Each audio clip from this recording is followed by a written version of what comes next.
ادراج ہے. لیکن دوسری جگہ اس میں راوی کہتا ہے قال ابو ہریرہ اسبغ الوضوء فانی سمعت النبی صلی اللہ علیہ وسلم، یا اس طرح کے الفاظ، قال ویل للعقاب من النار.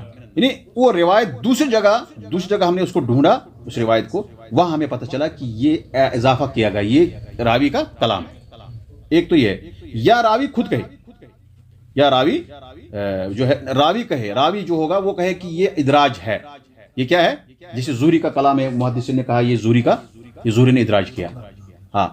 او باستحالۃ کون النبی صلی اللہ علیہ وسلم یقول ذلک، یا ناممکن ہو کہ نبی صلی اللہ علیہ وسلم ایسا کہے، ایسا فرمائے. حدیث سے پتہ چل جائے جیسے وہ والی تھی ابھی جو ہم نے پڑھا. غلام ادراج کا حکم ہے کہ اگر بغیر بیان کے اس نے ادراج کیا ہے تو وہ ضعیف مانا جائے.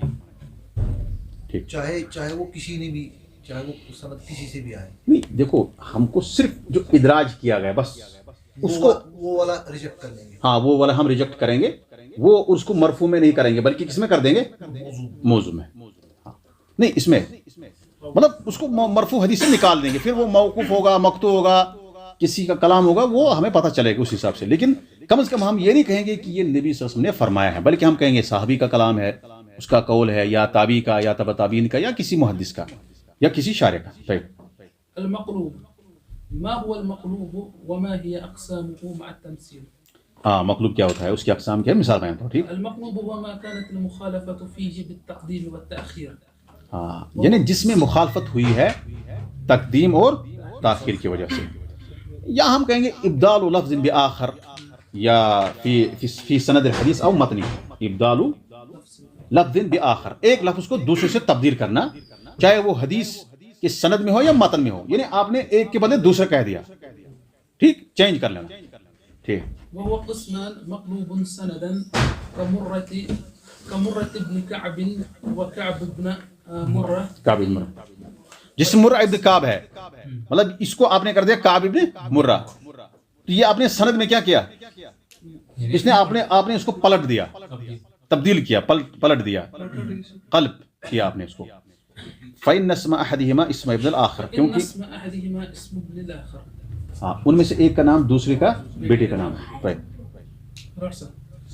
ومقلوب مثلا ومن أمثلته حديث أبي هريرة رضي الله عنه عند مسلم في السبعة الذين يظلهم الله تحت ظل عرشه يوم لا ظل إلا ظله، ففيه ورجل تصدق بصدقة فأخفاها حتى لا تعلم يمينه ما تنفق شماله، فهذا ممن قلب على أحد الرواية وإنما هو حتى لا تعلم شماله ما تنفق يمينه كما في الصحيح. متناً جو ہے کبھی متن میں چینجنگ ہوئی ہوتی ہے، قلب ہوا ہوتا ہے، اور اس کی مثال ہے مشہور حدیث جو کہ السبع الذین یظلهم اللہ فی ظلہ. بہرحال انہوں نے عرش کیا ہے کہ اپنے عرش کے سائے کے تحت جن کو اللہ تعالیٰ سایہ کرے گا. بہرحال بعض روایت میں ہے کہ بعض نے کہا کہ عرش جو ہے ایک سایہ اللہ تعالیٰ خود پیدا کر لے گا، عرش کا سایہ یہ نہیں ہے. بہرحال یہ حدیث میں آیا ہے، اس میں سے ایک شخص ہے ورجل تصدق بصدقۃ فاخفاها، ایک آدمی نے صدقہ کیا، اس کو چھپایا، حتی لا تعلم یمینہ ما تنفق شمالہ، اس کے دائیں کو پتہ نہیں کہ بائیں نے کیا خرچ کیا. تو یہ حدیث جو ہے چینج ہوا ہے. اصل میں کیا ہے؟ اصل میں ہے کہ دائیں نے دیا بائیں کو پتہ نہیں. حتی لا تعلم شمالہ ما تنفق یمینہ، یعنی اس طرح سے چھپائے کہ بائیں ہاتھ کو پتہ ہی نہیں کہ دائیں ہاتھ نے کیا دیا، لیکن یہ کہہ رہا ہے کہ دائیں ہاتھ کو پتہ ہی نہیں بائیں نے کیا دیا، اس نے حدیث کو پلٹ دیا. تو یہ متن کی مثال ہے. بہرحال مقلوب کا جو ہے قصد کیا ہے اور حکم کیا ہے. حدیث مقلوب جو ہے کیوں ایک راوی اس طرح سے کرتا ہے، یا تو خطا ہو جاتا ہے، اس کو راوی کو خطا ہو جاتی، غلطی ہو جاتی ہے، وہ مرہ ابن کعب کو کعب ابن مرہ کرتا ہے، یا اس کو حتی لا تعلم شمالہ یمینہ ما تنفق شمالہ، اس کو خطا ہوئی ہے. ایک چیز تو یہ ہے، اگر خطا ہوئی ہے اور پتہ چل گیا، راوی کو اس پہ اثر نہیں پڑے گا اور نہ حدیث پہ اثر پڑے گا، کیونکہ اس کا پتہ چل گیا. لیکن اگر راوی زیادہ خطا کرتا ہے تو راوی کے اس ضبط پہ اثر پڑے گا. یا کبھی کبھار قلب کا مقصد ہوتا ہے یہ کہ وہ چاہتا ہے کہ لوگ عجیب غریب چیز سنیں تاکہ میری بات وہ سن لیں، میرے طرف وہ متوجہ ہو جائے، لقصد الاغراب. جب اس کا اغراب مقصد ہو تو یہ لا یجوز، یہ جائز نہیں ہے. جیسے اغراب کی مثال، اغراب کی مثال کیا ہے؟ کوئی مثال دے سکتا ہے؟ مثال کے طور پر کوئی شخص حدیث ہے معروف حدیث جو ہے یہ معروف ہے کس سے؟ نافع عن ابن عمر سے، لیکن وہ اس کو سند بتاتا ہے، سند بناتا ہے نافع کے بدلے وہ سالم کرتا ہے. سالم کس کا بیٹا ہے؟ سالم بن عبداللہ بن عمر. اور نافع بھی روایت کرتا ہے کس سے؟ ابن عمر. تو حدیث مشہور ہے کس سے؟ نافع سے. وہ اس کو سالم کرتا ہے تاکہ لوگوں کو لگے کہ سالم نے یہ حدیث بیان کی. اغراب یا اس طرح سے دوسری چیزیں، اغراب مقصد ہے اس کا، بس کچھ اور کچھ نہیں. تو اس کی وجہ سے وہ راوی جو ہے یہ ایسا کرنا لا يجوز. لیکن کبھی کبھار وقد یقع القلب للامتحان بقصد الاختبار، کبھی کبھار قلب ہوتا ہے امتحان کرنا مقصود ہے، آزمائش کرنا مقصود ہے. طالب علم جو ہے کو آزماتا ہے استاد، یا جس طرح مطلب بغداد کے محدثین نے امام بخاری کو جب وہ بغداد گئے تو وہاں انہوں نے آزمایا اس کو.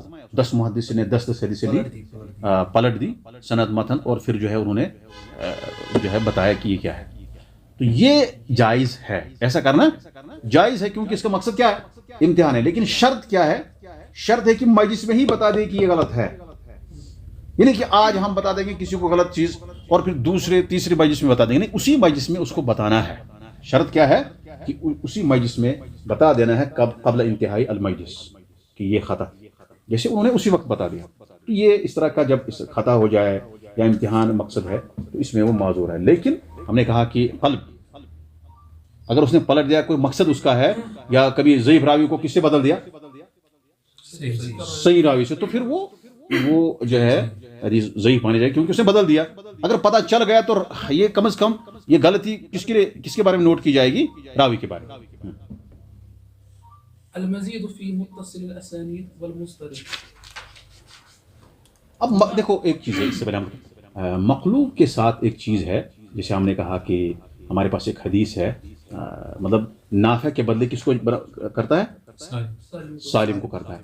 اسی طرح سے ہمارے پاس ایک حدیث ہے لا مشرکین کے بارے میں، اذا لقیتم المشرکین فی الطریق فلا تبدؤوہم بالسلام، جب آپ کو مشرکین ملیں گے راستے میں تو سلام سے شروعات نہیں کرو. اب یہ حدیث ہے اذا لقیتم المشرکین، لیکن یہ حدیث جو ہے اصل میں مطلب اس میں یہ جو ہے کیا ہوا ہے، اس کا مقصد تھا لقصد الاغراب، اور یہ کبھی کبھار یہی بنتا ہے سریقۃ الحدیث، یعنی حدیث چوری کرنا. حدیث اس کی ہے، ہم نے اس کو دے دی، تو یہ اس کو سریقۃ الحدیث، راوی جب یسرق الحدیث کہیں گے اس کو، یا سارق الحدیث اس کو کہا جائے، اگر اس طرح راوی کرتا ہے تو راوی کو ہم ضعیف مانیں گے. راوی کو کیا مانیں گے؟ ضعیف مانا جاتا ہے، کیونکہ سارق الحدیث کے بارے میں الگ ایک ہو جاتا ہے.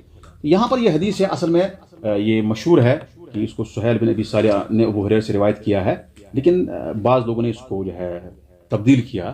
اس میں ایک حماد بن عمرو سے بھی ہے، اس نے اس کو بنایا ہے اعمش عن ابی صالح، یعنی اس نے چینج کر دیا سند، تاکہ لوگوں کو تھوڑا یہ وہی جانتے ہیں جو آدمی اس میں کون روات ہے، ان کو مشہور وہ معروف ہے، جیسے یہ ہمیں پتہ ہے اویس ہے، یہ اس طرح سے، پھر اس نے یہ بات کی، اس نے یہ بات کی، تو لوگوں کو یہ پتا. لیکن اویس کی جگہ اگر کوئی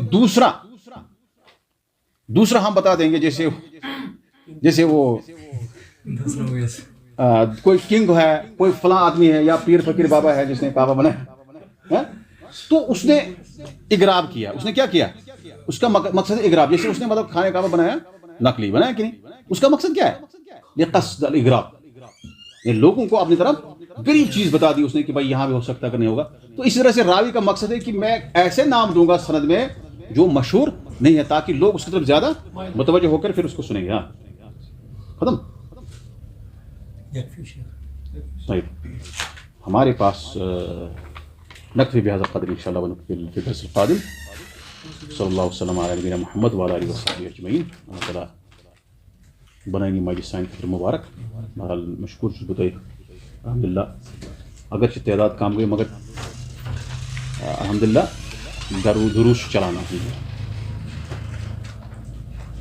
وہ آن لائن سنتے کہ نہیں؟ ہاں، زیادہ مجھے میسج ان کی طرف سے آتی ہے جو پھر ریکارڈنگ سنتے ہیں، کیونکہ وہ آرام سے پتہ نہیں کہیں بیٹھ کے سنتے ہیں. ہاں ایک ادراج کا رہ گیا، مجھے لگتا ہے کہ ہاں کیا رہ گیا اس کا حکم اصل میں ہے کیا؟ دیکھو اگر بغیر بیان کے ادراج کرے گا تو وہ ضعیف کیٹیگری میں چلا جائے گا. اگر وہ اس کی سند جو ہے وہ حدیث کو بیان کر رہا ہے، اس کو ہم ضعیف کہیں گے، یہ سند اس سے ضعیف. جیسے ہمارے پاس ادراج کی مثال من کثرت صلاۃہ باللیل حسن وجہہ بالنہار، وہ موضوع حدیث ہے. جیسے وہ ازبگو الوضو ہے ہاں یہ بھی ادراج ہے. ادراج ہے لیکن اس کو ہم ضعیف کہہ سکتے ہیں. مطلب اس کو مرفوع تو نہیں ہے نا. لیکن آپ اس کو مرفوع آپ کہیں گے کہ اس کا مرفوع ہونا یہ ضعیف ہے. مرفوع ہونا یہ ضعیف ہے. ثابت ہے وائل العقاب سے. نہیں اس کا مرفوع ہونا اسبغ الوضو کا مرفوع ہونا اس طرح اس جگہ پہ یہ ضعیف ہے.